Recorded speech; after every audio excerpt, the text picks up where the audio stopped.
अच्छा जी, अब दूसरा आ गया जी एंगुलर वेलोसिटी।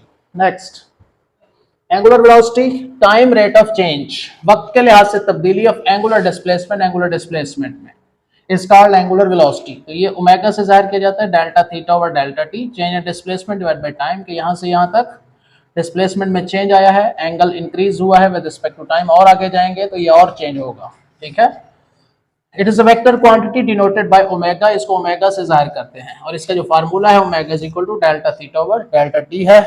ऐसा यूनिट इसकी रेडियन पर सेकंड है, जो कि ये रेडियन और ये second. Its other units are, इसकी जो दूसरी यूनिट्स हैं, revolution per minute, revolution per second, degree per second. मैं बच्चों को कहा करता हूँ कि देखें बटे में टाइम है तो बटे में टाइम की यूनिट आनी चाहिए, और ऊपर एंगल है तो ऊपर एंगल की कोई भी यूनिट आनी चाहिए। तो ये दोनों मिलके क्या बनाएंगे, एंगुलर वेलोसिटी की यूनिट। ठीक है, ये revolution per minute, revolution per second. हाँ हाँ, ये बता। हाँ हाँ जी, वो रेडियन पर सेकंड वो ऐसा यूनिट है। अच्छा, इट्स डायमेंशंस आर, तो इसकी डायमेंशन t-1 है। कैसे? क्योंकि ओमेगा है थीटा ओवर टी के बराबर। थीटा की कोई डायमेंशन नहीं होती, बटे में टाइम है उसकी डायमेंशन होती है। तो ये नहीं, तो ये आ गया वो यूनिट। डायमेंशन देखनी है ना, डायमेंशन बेस से रिलेटेड।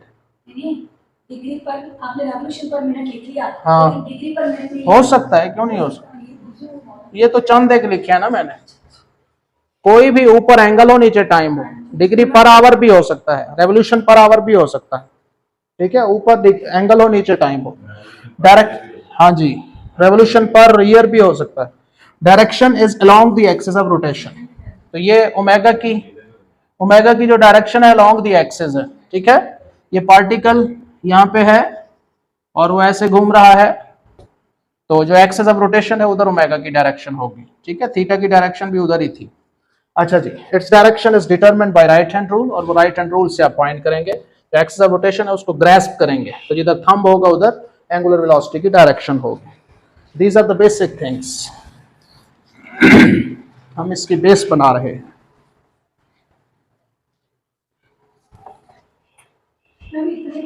नेक्स्ट वकार,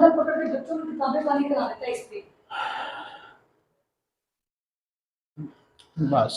अच्छा जी, कॉन्सेप्ट नंबर 5 है conversion between units of angular velocity. Angular velocity की कन्वर्जन्स देखें, 1 रेवोल्यूशन पर सेकंड को यूं भी लिखा जा सकता है, 1 रेवोल्यूशन 360 डिग्री होता है डिवाइड बाय सेकंड, और इसको यूं भी लिखा जा सकता है 360 डिग्री को 2 पाई रेडियन बटे सेकंड। ठीक है, इसी तरह 1 रेवोल्यूशन पर मिनट को यूं भी लिखा जा सकता है, रेवोल्यूशन की जगह 360 डिग्री और मिनट की जगह 60 सेकंड। तो इसको आप कट करेंगे तो 6 6 36 और ये 6 डिग्री पर सेकंड आ जाएगा, और इसी को 2 पाई रेडियन पर 60 सेकंड, जो कि मिनट था उसकी जगह 60 सेकंड आएगा। ठीक है, तो ये कट के pi by 30 radian per second भी आएगा। ठीक है, अब नेक्स्ट जो कॉन्सेप्ट है वो बहुत इंपॉर्टेंट है, concept number 6 about angular velocities of watch hands. ठीक है, जो घड़ी होती है उसकी जो सुइयां हैं इनको हैंड्स बोलते हैं। तो ये किसकी सुई है, ये वाली सेकंड वाली है। इन दोनों में बड़ी कौन सी है, ये वाली सेकंड वाली है, ये मिनट्स वाली है। अच्छा, ये सेकंड वाली है, मिनट वाली, और ये घंटों वाली। ठीक है, तो हमने इनकी जो स्पीड है एंगुलर स्पीड वो मालूम करनी है। ठीक है, तो जो सेकंड वाली है ये, ठीक है, तो सबसे तेज ये चल रही है, सही है, तो इसकी स्पीड मालूम करनी है, एंगुलर वेलोसिटी। इसके बाद मिनट वाली सुई की रफ्तार मालूम करनी है, इसके बाद घंटों वाली सुई की रफ्तार मालूम करनी है। ठीक है, ये बहुत इंपॉर्टेंट है, अक्सर ये आता है एग्जाम में, किसी ना किसी तरह मुख्तलिफ एग्जाम्स में आता है ये। तो आगे देखते हैं इसको, चलें भाई। तो ये देखें, सबसे पहले ओमेगा सेकंड हैंड, सेकंड वाली जो सुई है उसकी एंगुलर वेलोसिटी। वेलोसिटी फाइंड करने का तरीका ये है, वेलोसिटी का फार्मूला क्या है, एंगुलर डिस्प्लेसमेंट बटे टाइम। एंगुलर डिस्प्लेसमेंट आपने 2 पाई रेडियन ही लेना है सब सुइयों के लिए। क्यों? क्योंकि हमने पूरे एक साइकिल के लिए बात करनी है कि सुई यहाँ से चली, यहाँ 12 से चली और फिर 12 पे आ गई। ठीक है, ये सुई थी 12 से चली और फिर 12 पे आ गई, तो 2 पाई रेडियन एंगल बनाया। तो पूरे एक साइकिल के लिए आपने लेना है 2 पाई रेडियन डिवाइड बाय कितनी देर में वापस आई सेकंड वाली सुई, सेकंड वाली सुई 60 सेकंड के बाद वापस अपनी जगह पे आई। ठीक है, अब इसको इसे काटेंगे तो pi by 30 radian per second. This is much important MCQ. अब आ जाए मिनट वाली सुई की एंगुलर वेलोसिटी। मिनट वाली सुई की angular velocity with theta by T, तो थीटा क्या है पूरे एक साइकिल के लिए। अब इस सुई को आप मिनट वाली माने तो ये पूरा एक साइकिल मुकम्मल करेगी 2 पाई रेडियन। कितनी देर बाद वापस आएगी? 60 मिनट में। 60 मिनट में, तो यहाँ मिनट था उसकी जगह 60 सेकंड लिख दिया मैं, ठीक है। तो ये बन जाएगा पाई/1800 रेडियन पर सेकंड, ठीक है। इसके बाद घंटों वाली है ओमेगा आवर, घंटों वाली सुई की angular velocity theta over T. तो घंटों वाली, इसको घंटों वाली सुई माने तो ये एक चक्कर काटेगी 2 पाई रेडियन। कितनी देर में वापस आएगी? 12 घंटों बाद, ठीक है। यहाँ पे टाइम लिखना है। अब यहाँ तक भी ठीक है, आप इसको लिख सकते हैं कि किसके बराबर है? पाई बाय ये कट के 6 रेडियन पर आवर्स, ठीक है। तो यहाँ तक भी ठीक है, लेकिन वो आपसे रेडियन पर आवर्स में नहीं पूछता, रेडियन पर मिनट में या रेडियन पर सेकंड में पूछता है। तो आप इसको मजीद हल करें। कैसे? ये जो बट्टे में आवर्स है, आवर्स उसको लिखें 1 घंटे में 12 तो लिखा हुआ था ये वाला ना, उसने नहीं काटा। 12 जरा 1 घंटे में 60 मिनट होते हैं और 1 मिनट में 60 सेकंड होते हैं। इसको हल करेंगे तो ये बनेगा। तो ये है रेडियन पर सेकंड के अंदर, वो है रेडियन पर आवर्स के अंदर, ठीक है। तो किसी भी फॉर्म में वो पूछ सकता है, ठीक है, कि आवर वाली जो सुई है, जो घंटे वाली सुई है, वो उसके एंगुलर वेलोसिटी फाइंड करें। तो वो रेडियन पर आवर्स में है और ये रेडियन पर सेकंड में है। क्लियर? रेडियन पर मिनट भी आप निकालने की कोशिश करें। यार प्रोजेक्टर ने कितना आसान कर दिया चीजें। पहले मेहनत तो हो जाती है, टाइम लगता है, लेकिन समझाते हुए यह है कि आपको टू द पॉइंट बात करनी है। हाँ इंशाल्लाह। अच्छा जी, अब कॉन्सेप्ट नंबर 7 है। कॉन्सेप्ट नंबर 7 है about angular velocities of earth rotation, जमीन की रोटेशन। रोटेशन मीन स्पिनिंग की बात हो रही है, ठीक है। और रोटेशन में यहाँ पे दोनों आ जाएंगे, स्पिनिंग की भी बात कर लेंगे, ऑर्बिटिंग की भी। तो ओमेगा स्पिन, जमीन स्पिन करती है, ये स्पिन कर रही है अपने ही एक्सिस के गिर्द, ये एक्सिस है, इसी के गिर्द स्पिन कर रही है। तो इसकी जो एंगुलर स्पीड क्या होगी? तो थीटा ओवर टी। इसको एंगुलर वेलोसिटी भी कहते हैं, एंगुलर स्पीड भी कहते हैं, एंगुलर फ्रीक्वेंसी भी कहते हैं। ओमेगा एंगुलर फ्रीक्वेंसी भी है। थीटा ओवर टी तो कितनी देर में? अच्छा, एक साइकिल मुकम्मल करेगी 2 पाई रेडियन। कितनी देर में मुकम्मल करेगी? 24 घंटों में, ठीक है। तो जमीन की स्पिनिंग 24 घंटे बाद मुकम्मल होती है। इसको काटेंगे तो दिस विल गिव 5/12 रेडियन पर आवर्स। ये पर आवर्स में है, आप इसको मजीद भी कन्वर्ट कर सकते हैं, रेडियन पर सेकंड में भी लेके जा सकते हैं, ठीक है। अच्छा, इसके बाद ओमेगा ऑर्बिटिंग, ये है जमीन सूरज के गिर्द घूम रही है, तो इसकी एंगुलर वेलोसिटी कितनी है ऑर्बिटिंग की? Theta over T. Theta 2 pi radian, जो कि पूरे साइकिल की कितने टाइम में? 365 डेज, और 1/4 डे भी आता है साथ, लेकिन हम आमतौर पर लिखते नहीं।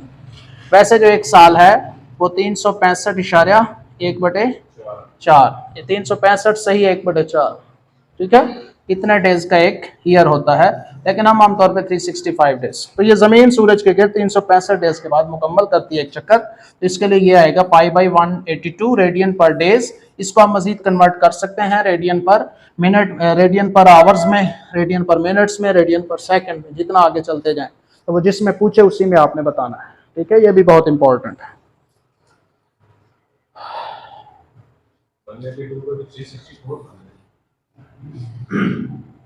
हाँ हाँ, वो अंदाजे से है 364, तकरीबन इतना बन रहा है। हाँ 182.5 होगा, तो ऑलमोस्ट इतना है।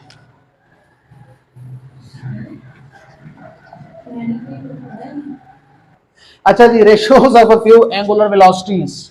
तो अच्छा, ये एमसीक्यू बन के आ जाता है कि angular velocity of second hand और angular velocity of minute hand की रेशियो फाइंड करें। तो अभी अभी हमने फाइंड की थी सेकंड हैंड की वेलोसिटी और मिनट हैंड की वेलोसिटी, एक की है रेशियो, दूसरे की है। इसको हल करेंगे तो 60:1 आएगा। इसके बाद omega second ratio omega hour, ठीक है। तो ये सेकंड की और ये इतना आता है इनकी रेशियो। इसके बाद तीसरा है omega minute ratio omega hour, इसका करेंगे तो 12:1 आएगा, ठीक है। इसके बाद 4 है omega spin ratio omega orbiting, ये करेंगे तो 365/1 आएगा, ठीक है। ये रेशियोज भी आ जाती हैं अक्सर एमसीक्यू के तौर पर, इंपॉर्टेंट है। एंगुलर एक्सेलरेशन भाई, time rate of change of angular velocity, ठीक है। टाइम रेट ऑफ चेंज, वक्त के लिहाज से एंगुलर वेलोसिटी चेंज हो, इस कॉल्ड एंगुलर एक्सेलरेशन, उसको एंगुलर एक्सेलरेशन कहते हैं, ठीक है। It is denoted by alpha, इसको अल्फा से जाहिर करते हैं, वेक्टर क्वांटिटी है ये। और इसका जो फार्मूला होगा alpha is equal to change in angular velocity divide by time. Change से मुराद फाइनल माइनस इनिशियल, ठीक है, divide by time final minus time initial, ठीक है। ऐसे यूनिट इसकी हो जाएगी रेडियन पर सेकंड स्क्वायर, क्योंकि इसकी क्या थी radian per second divided by एक और टाइम आ गया है तो ये सेकंड का स्क्वायर हो जाएगा, तो रेडियन पर सेकंड स्क्वायर। इसका मतलब ये हुआ कि ऊपर एंगल की यूनिट होनी चाहिए और नीचे टाइम का स्क्वायर होना चाहिए, ठीक है। फिर वो किसकी होगी एंगुलर एक्सेलरेशन की। अच्छा ये तो ऐसे यूनिट थी। अदर यूनिट्स कौन सी हैं, revolution per minute square, revolution per second square and degree per second square, ठीक है। इसी तरह रेवोल्यूशन पर डे का स्क्वायर, इसी तरह आप कह सकते हैं डिग्री पर आवर का स्क्वायर, ठीक है। बस ऊपर एंगल होना चाहिए और नीचे टाइम का स्क्वायर, कोई भी टाइम है वो टाइम सेकंड में, मिनट में, आवर्स में, डेज में, किसी में भी हो उसका स्क्वायर है। इट्स डायमेंशन इज t-2, क्यों, क्योंकि इसकी क्या थी t-1, एक t और आ गया, ये भी ऊपर चला जाएगा तो t-2 आ जाएगा, ठीक है। अब इसमें देखें तो अगर ये एंटी क्लॉकवाइज कोई चीज घूम रही है और ये एक्सिस ऑफ रोटेशन है, अगर स्पीड अप हो रहा है, ये स्पीड बढ़ रही है, पहले स्पीड कम थी फिर ज्यादा हो गई, तो एंगुलर वेलोसिटी तो इधर होगी होगी, एंगुलर एक्सेलरेशन भी इधर होगा क्यों, क्योंकि जब स्पीड अप हो रहा हो तो फिर क्या होगा alpha is equal omega F minus omega E. Speed up हो रहा है तो इनिशियल वेलोसिटी कम थी, आई सपोज 1 थी, ओमेगा फाइनल 2 थी, पहले कम बाद में ज्यादा हो तो आंसर पॉजिटिव आता है। जब अल्फा की वैल्यू पॉजिटिव होगी तो फिर अल्फा उधर ही होगा जिधर ओमेगा है, ठीक है। और स्पीडिंग डाउन हो रहा हो, अगर पहले स्पीड ज्यादा थी 2 थी और बाद में 1 हो गई, ठीक है, फिर क्या होगा, फिर यहाँ पे नेगेटिव आएगा। अगर ये 1 है ये 2 है तो आंसर नेगेटिव में आएगा। जब नेगेटिव में आएगा तो अल्फा जो है वो ओमेगा के ऑपोजिट चला जाएगा, होगा अलोंग दी एक्सिस ही लेकिन अल्फा ऑपोजिट होगा, ठीक है। तो ये इसकी बेसिक्स हैं एंगुलर एक्सेलरेशन की।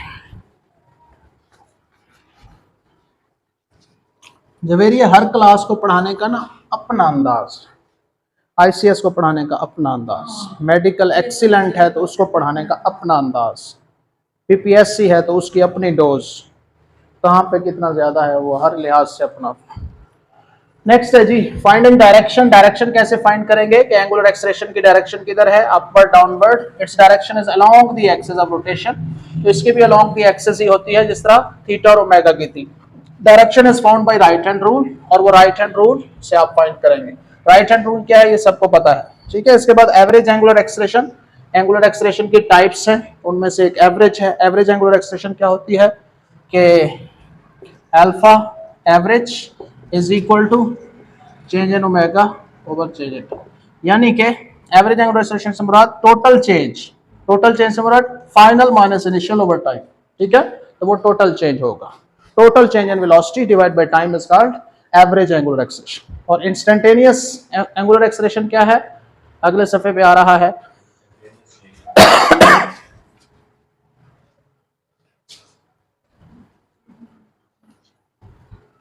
तो इंस्टेंटेनियस एक्सेलरेशन क्या है कि किसी एक इंस्टेंट में, तो the angular acceleration of the rotating particle at a specific instant of time, किसी एक इंस्टेंट में क्या चेंज है, ठीक है। फॉर एग्जांपल कोई चीज घूम रही है, सर एक सेकंड में आपने चेंज देखना है तो वो इंस्टेंटेनियस चेंज है, ठीक है।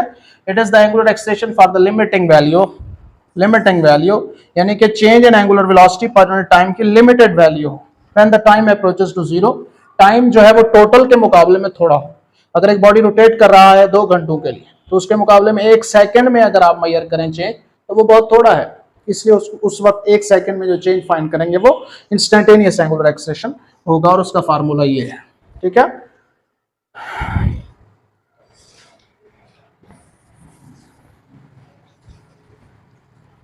नेक्स्ट वर्कर, अच्छा जी कंडीशंस ऑफ यूनिफॉर्म एक्सेलरेशन।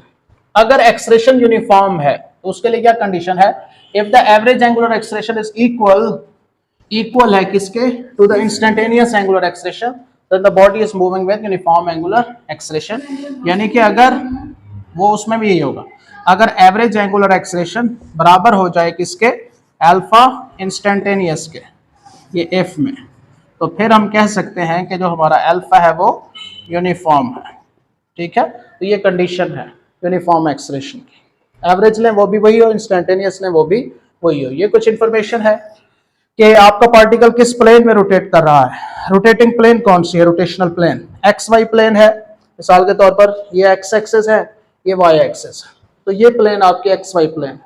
अगर इस सरफेस के ऊपर कोई चीज घूम रही है तो उसको मैं ऐसे करूंगा तो किधर होगा, थंब की डायरेक्शन जेड एक्सिस की तरफ, ये x था, ये y था, ये z था, ठीक है। तो एक्स वाई प्लेन में कोई चीज घूमेगी तो थंब राइट हैंड रूल लगाऊंगा तो थंब z एक्सिस की तरफ, ठीक है। तो डायरेक्शन ऑफ डेल्टा थीटा किधर होगा? अगर पार्टिकल एक्स वाई प्लेन में घूम रहा है तो राइट हैंड रूल लगाएंगे तो z एक्सिस की तरफ थीटा होगा, ओमेगा भी उसी तरफ होगा और एंगुलर एक्सेलरेशन भी उसी तरफ होगा। और एंगुलर एक्सेलरेशन पॉजिटिव z या माइनस z की तरफ हो सकता है, लेकिन होगा z की तरफ। इसके बाद तो आप देखें एक्स वाई प्लेन था तो z एक्सिस था, अगर y z हो तो x एक्सिस होगा और z x हो तो y एक्सिस होगा, ठीक है। ये इंपॉर्टेंट एमसीक्यूज हैं जो कि आपने ध्यान में रखने हैं कि पार्टिकल किस प्लेन में रोटेट कर रहा हो तो फिर थीटा किधर होगा, ओमेगा किधर होगा और अल्फा किधर होगा। क्लियर? अच्छा जी, अब कुछ एमसीक्यूज हैं। PS 43 angular acceleration is produced, alpha कब प्रोड्यूस होता है? जब टॉर्क हो, ठीक है। तो देखें alpha tau is equal to I alpha और alpha is equal to tau over I, ठीक है। आई तो उस बॉडी का मास और मोमेंट ऑफ इनर्शिया है, alpha is directly proportional to tau के बराबर। टा है तो अल्फा है, टा नहीं है तो अल्फा भी नहीं है, ठीक है। अगर टार्क जीरो कर दूं तो एंगुलर एक्सेलरेशन भी जीरो होगा, ठीक है।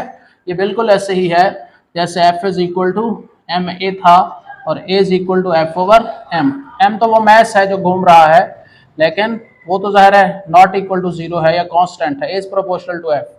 फोर्स है तो एक्सेलरेशन होता है, फोर्स नहीं है तो एक्सेलरेशन नहीं होता। इसी तरह ये क्यों कहते हैं मोमेंट ऑफ इनर्शिया की सिग्निफिकेंस ये है कि ये एंगुलर एक्सेलरेशन को डिटरमाइन करता है, जैसे मास जो है वो लीनियर एक्सेलरेशन लीनियर मोशन में करता है। कौन मेजर करता है? हमें सिग्निफिकेंस क्या कहते हैं मोमेंट ऑफ इनर्शिया की कि ये एंगुलर एक्सेलरेशन को डिटरमाइन करता है, वो रोल अदा करता है जो मास लीनियर में कर रहा है। तो वो तो मास और मोमेंट ऑफ इनर्शिया का है ना, तो डिटरमाइन की बात भी करते हैं कि वो एंगुलर एक्सेलरेशन को करता है। तो डिटरमिन तो कर सकते हैं, आई को उधर ले जाएं तो I is equal to tau over alpha, तो मोमेंट ऑफ इनर्शिया मेजर हो रहा है। यहाँ पे हमने ये कहना है कि टार्क है तो अल्फा है, टार्क नहीं है तो अल्फा नहीं है, ठीक है। फोर्स है तो ए है, फोर्स नहीं है तो ए नहीं है, लेकिन टार्क है या नहीं है, मोमेंट ऑफ इनर्शिया लाजमी है। टार्क का और एंगुलर एक्सेलरेशन का मोमेंट ऑफ इनर्शिया से ताल्लुक नहीं है, वो सिर्फ जस्ट डिटर्मिनेशन के लिए, वैल्यू मालूम करने के लिए है कि इतनी वैल्यू आएगी इसकी, लेकिन इसके होने ना होने से आई पे फर्क नहीं पड़ता। अच्छा, जिसके बाद PS 48 देखें, अ बॉडी स्टार्टिंग फ्रॉम रेस्ट, तो ओमेगा आई जीरो है, attains angular acceleration 5 radian per second square, तो alpha radian per second square, ठीक है। अच्छा, इन 2 सेकंड्स तो टाइम इतना है, final angular velocity will be, तो एंगुलर वेलोसिटी फाइनल फाइंड करें जी। तो alpha is equal to omega F minus omega E over T है, तो अल्फा की वैल्यू कितनी है? 5 is equal to omega F find करना है, ओमेगा ई जीरो है और टाइम कितना है? Time 2 second. 2 को उधर ले जाएं तो omega F is equal to 10 radian per second, ठीक है। हमारे पास 10 रेडियन पर सेकंड ये है, okay ji. 10 seconds after an electric fan is turned on, the rotates at 300 revolution per minute। ये किस चीज की यूनिट है? ये ओमेगा की है। 300 रेवोल्यूशन पर मिनट, रेवोल्यूशन होता है 2 पाई रेडियन, पर मिनट कितना है? 60 सेकेंड। इससे कट जाएगा 6 5 30 5 2 10, तो 10 पाई रेडियन पर सेकेंड, ये ओमेगा आ गया। इट्स एवरेज एंगुलर एक्सेलरेशन, तो एवरेज एंगुलर एक्सेलरेशन फाइंड करना है। टर्न्ड ऑन है तो फिर ओमेगा आई जीरो था, ठीक है, और ये फिर ओमेगा एफ है। नाउ अब आप अल्फा फाइंड कर लेंगे, omega F minus omega I over T के बराबर, तो ओमेगा एफ कितना है? 10 pi minus zero over time कितना है? 10 सेकेंड्स, ठीक है। तो ये अल्फा 10 10 से कट जाएगा तो बाकी पाई रेडियन पर सेकेंड स्क्वायर, अगर इस फॉर्म में है, वरना फिर 3.14 रेडियन पर सेकेंड स्क्वायर आ जाएगा और ये आंसर है। अच्छा जी, PS 52 in the absence of torque, torque नहीं है भी, जीरो है, विच वन इज कांस्टेंट? कौन सी चीज कांस्टेंट है? जवेरिया, हर वीडियो जवेरिया जवेरिया जवेरिया लगा। हाँ,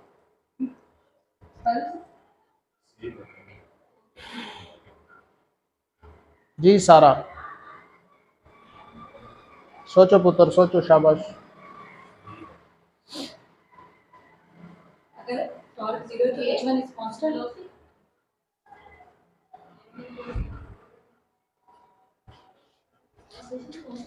torque equal to I alpha. Torque 0 को सभी बस होगा करने का।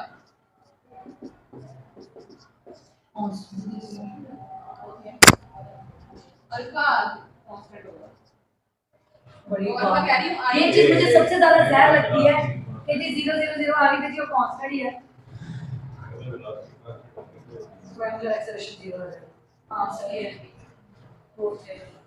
अगर एक्सटर्नल टॉर्क 0 है तो अल्फा 0 0 0 0 0 ही रहेगा, तो ये भी कॉन्स्टेंटली वही है। और जब अल्फा 0 हो, एंगुलर एक्सेलरेशन ही ना हो, तो एंगुलर वेलोसिटी भी कांस्टेंट होगी। ठीक है, तो एंगुलर वेलोसिटी भी कांस्टेंट और एंगुलर एक्सेलरेशन भी कांस्टेंट। भाई कांस्टेंट का मतलब यूनिफॉर्म नंबर। आगे चलें जी, last MCQ। A body starting from rest attains angular acceleration of this angular acceleration in 2 seconds, ये टाइम है। फाइनल एंगुलर वेलोसिटी, वही सवाल है जो ऊपर भी आ चुका है।